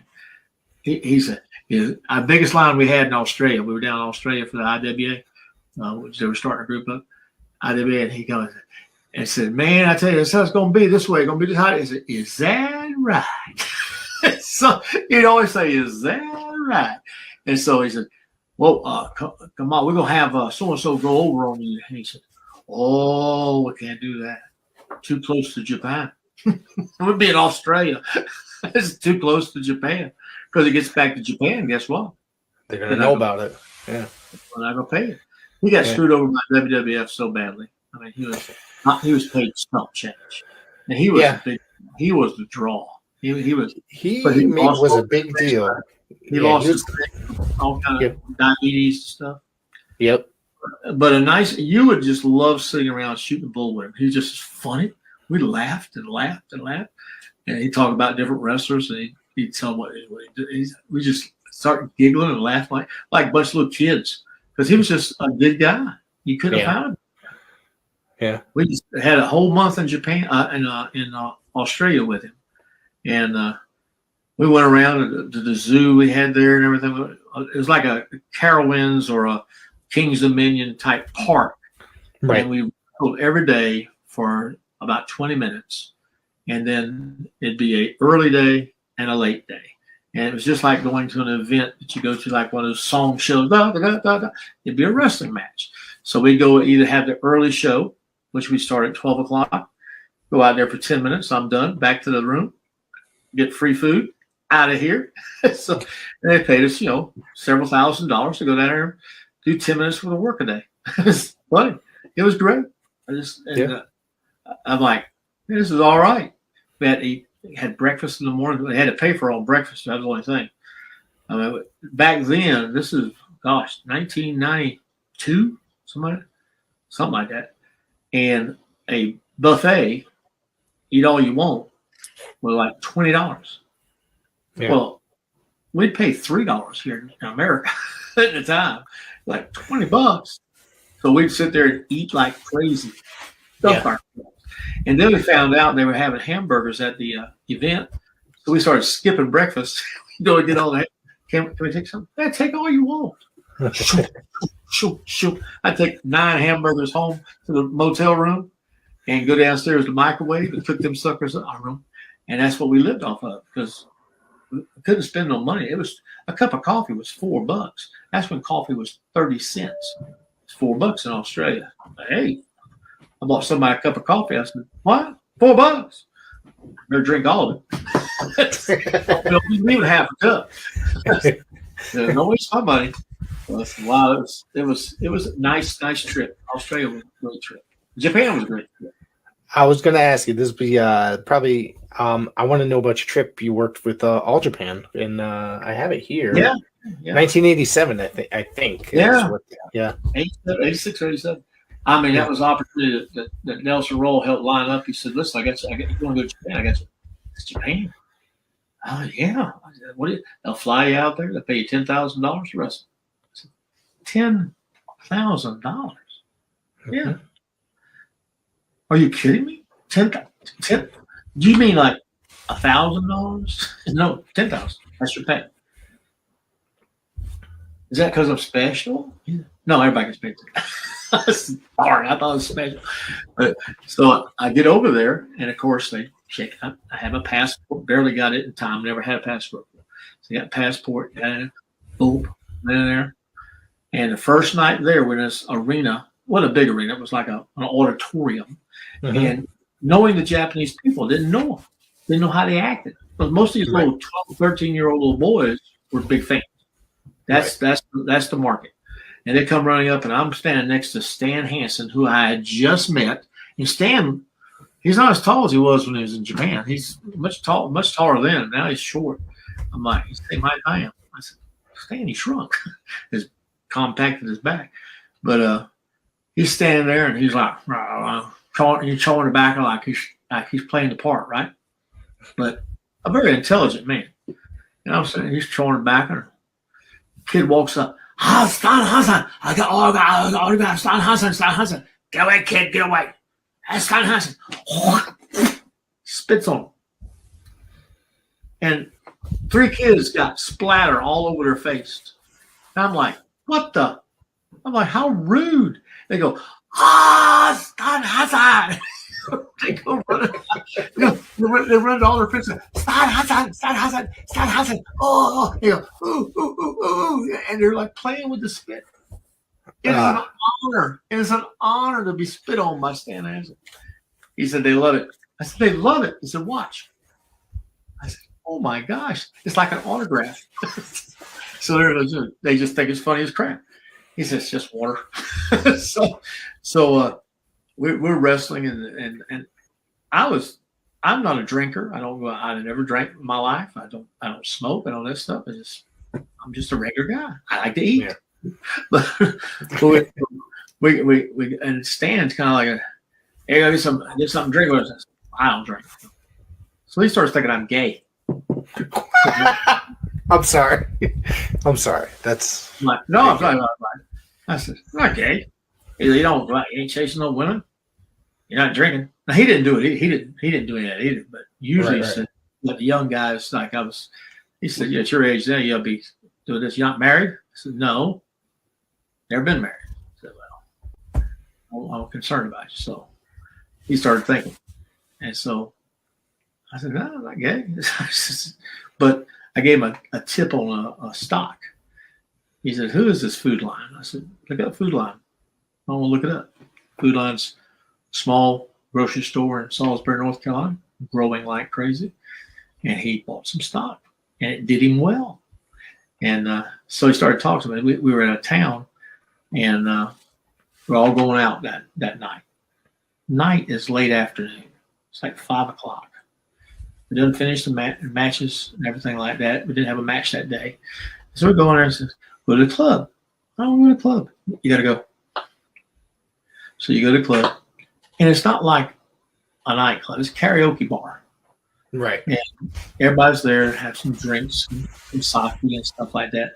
But you have to sit with a girl.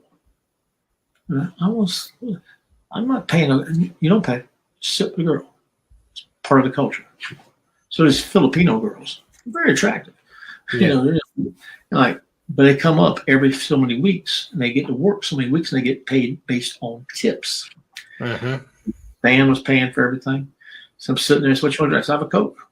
So looked at me like, I'm sure you're gay. Coke. So I'm sitting there, and the girl's talking to me like, how you doing? But they don't speak a word. It's just smiling like crazy. But they're just there to be company. No sexual stuff, just company. And so Stan said, somebody get me a sing. And so Joel was with us. Joel said, come on. Yeah, you footers, get up there and sing. So we weren't the footers over there. We were just Joel and Gene. And we wrestled separately.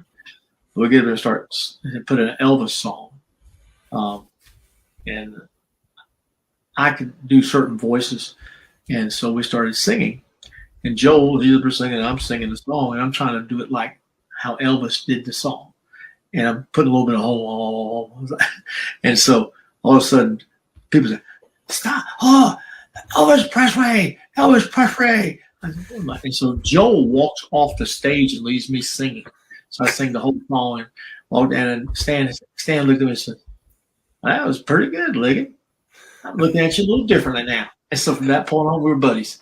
So, he said, maybe you're not gay. I said, no, I'm not gay. I'm happy, but I'm not gay. That's funny. That is great. So we met up after years and stuff like that, and he always asks us, where's that Ligon line? I says, you want to sing some songs for me? I said, not today. But he comes back ever so often. And nice guy. He came very close.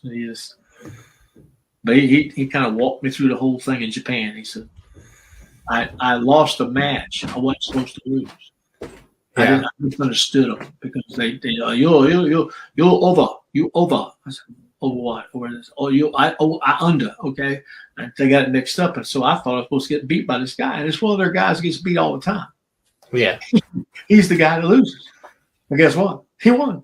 So he said, "Oh, what happened? No." I said, "What about when I'm cool?" That's why I'd be mad. I said, "No, I'm not mad. That's fine." "Oh, no. You no lose. No lose. Never." That's okay. So I wrestled with the guy was a world champion WWF, redheaded guy. What's his name? Back in the 70s. Bob Backlund. Bob Backlund. No. I'm talking about a smaller guy, more fit. In the 70s? Yeah, he's before Backlund. And was it tag? I'm trying to think. Before Backlund was Superstar. No. Billy Graham, Bruno, Ivan Koloff. No. It's all in that group of guys. He was an older man. He was an older man when I was wrestling there. He was I was in my 30s and he was in his 40s or 50s. But nice guy. Just can't think of his name though. The only redhead I can think of is Bob Backlund. He's kind of reddish blonde. He was kind of But think of a movie star looking guy. I mean, he was always very, very eloquent on the interviews, and he wasn't he was more of a gentleman. That's like, but you'll think of him. I'm horrible with names. I'm just trying to remember because I'm trying to think of the lineage. I mean, of the champion over there. So I'll remember it at some point. I'm sure. Yeah, because he was in that little genre there. But when we went to in the 80s, he might have won in the 70s. I don't know. Yeah. It's like, not Bob Backlund, but it's something like that. You'll think of it. I mean, I know all the. I mean, it's my area. There was Bruno. There was. I'm trying to think of who else could have been. I thought I named everybody. Maybe I'm not. Maybe I'm off. What's that? Keep coming forward with it. Don't go back so old. He's actually probably in the 70s and 80s. So you wrestled the Great Kabuki over there. You tagged with Nick Bockwinkel over there. That's kind of amazing. Nick Bockwinkel, that's who it was. Yeah, AWA World Champion. AWA World. There you go. Yeah. I knew he was a world champion on something. Legendary wrestler. Nick Bockwinkel was a man. Yeah. He did work for the WWF, I think, in like 1988, 1989 as an announcer on like the televised house shows on like the Madison Square Garden Network and stuff like that. He did phenomenal shape for a man. He was much older than I was. He was. I think he was in his 50s at that time period. Yeah, he went out there and said, "Gee whiz, I want to be in shape this guy's in." I was in my mid 30s. I'm like, "Holy cow, this guy's in shape." So I ain't messing with him. There's a different world, a whole different world. Yeah. All right, Gene. Do you have anything else you wanna throw in there tonight? Oh, you got all the answers. Yeah, and I want to thank you. I had a great conversation. I didn't know that this was going to go nearly as long as it did, to be honest with you. But you got a lot of you've had some great stories, man, and I appreciate you doing this. And maybe one day we'll sit down and do something else. Yes, just some good things went on. I was blessed to be involved in it. Yeah, and I'm paying for it now, of course, through the shoulder. I had shoulder replacement. Everybody tells you, oh, it's all fake. Let me tell you what I got. I had one knee surgery when I was in college from an accident on a wrestling mat that a guy fell on me while I was showing him a move. That's the only injury I ever had in my whole life that had to have surgery or something. Well, I get into pro wrestling. First year, fine, no problem. All of a sudden, 2 years go by. I had to take time off to get a job because it wasn't paying enough. The company went out of business. So in '83, when I tried out for wrestling again, next thing you know, I tear my knee. I said, oh. And I was playing basketball for a charity thing for the WCW. So my right leg, I popped it. I said, doggone it. So got that repaired. Went back to wrestling very quickly because it was done arthroscopically. Did that real well. And then wrestling a match in Florence, South Carolina. Wrestling against a guy, a real good guy. He goes up for a handstand thing, come down with a knee on your chest, He hits me right in the joint, right there. Pop. I just lifted weights that day. I was tight. So you hit that thing's like a piece of meat. Bing. Tendon comes off. Muscle rolls right up. I'm like, oh, that hurt. But I didn't realize I'd torn my pec. So I was sitting there and I'm like, I flexed. And that thing just kind of puffed up. I went, oh, crap. So we finished the match. And so I go to the dressing room. And one of the guys there I knew, Crusher Khrushchev, he had a torn pec. Never had it repaired. I said, Crusher, did I tear my pec? He said, flex. He said, oh, yeah, you tore it. So you got to look like me. And I looked at him and I said, I ain't going to look like you. So I go to the emergency room in Florence, South Carolina. They were working, they had an accident stuff. But all of a sudden, this doctor is taking all these doctors to be around, interns, walking around, and they got me back there with somebody who's basically a nurse and stuff like that. And she says, doctor, I need your help. So the doctor comes in, she pulls the curtain back, and he's standing there with these 10 or 12 doctors to be. And he said, what's the problem? So he hurt his chest. I think I tore my pec. He said, huh, you'll flex. Flex, oh, don't move. Come here. All of a sudden, I'm sitting there in front of all these people looking at me. He said, sir, would you mind flexing your chest muscle for me? So I flexed it, and they all went, all the eyes went wild. This, ladies and gentlemen, is a torn pectoralis major. This is what happens when the muscles tear from the shoulder across, tear. Thank you. What are you going to do about it? He says, oh, I suggest you find your doctor back home tonight, the next few days, and have it operated on. They can put it back? He said, yeah, they can put it back. I said, let's say you got a week. You got a week. Okay. I'm booked Sunday in Asheville. So this is Florence, South Carolina. It's 180 miles to Asheville. So I know I'm not going to have any money because there's no insurance covering me. I have to write a check. So I've saved my money up, got it saved up really good. They broke again. So I sit there, I get in the car the next morning. My arm is starting to turn dark because the blood is starting to pop up. It's starting to get a little dark. Right. So I drive all the way to Asheville, North Carolina. I get there. I'm going against a guy named Lee. And Lee says, what's up? So I said, hey, Lee, whatever you do, don't drop kick me. Because he loved to drop kick. He just loved it because he was a little guy. He wasn't a big guy.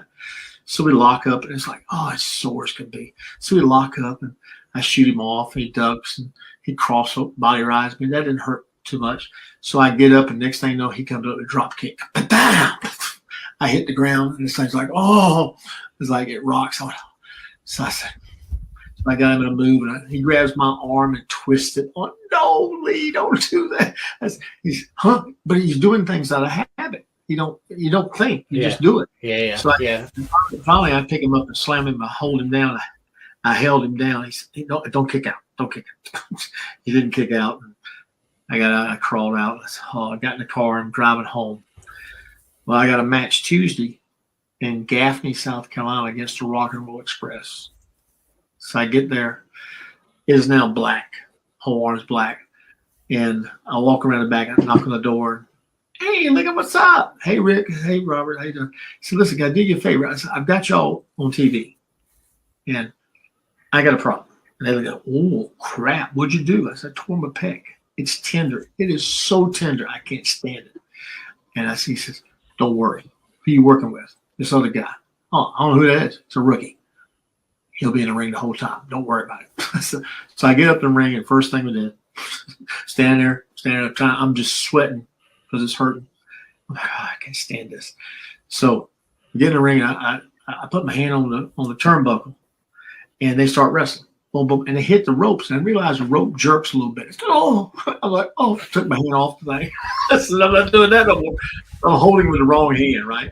And the kid's reaching out to tag me, and I'm like, my arm just got short all of a sudden. I just couldn't quite get it there. Like, yeah. So they kept him there and beat him. So I had to get in the ring. And I said, because the experienced guy always goes first. And then the rookie guy comes in and says, yeah, you go ahead and start. So they threw him all over the place, and he thought it was great because he got thrown around all the time. So the match was, thank Rick and them. Thursday I have surgery and had that thing repaired. And Doc said, "Yeah, we got it fixed." And so I said, "All to me." And that's shortly thereafter I go to ask for the $1,500 loan, and I can't loan you no money. So, and that's when Dusty came in. I worked my way into refereeing for a year, and that helped me out to learn how to do the business. Because watching these guys, how do they know what to do? They communicate with their eyes. They don't even conversation. Give me 6 this. You never heard that. I was like, okay, yeah. New Orleans, El Paso. So they're doing all these things. They're calling out plays like El Paso or something like that. Yeah. Corner 2, okay, I got no. Rick climbs up. He knows when Rick climbs up, what's going to happen. It's going to be a flip off. If he puts his hand in a certain spot, it's not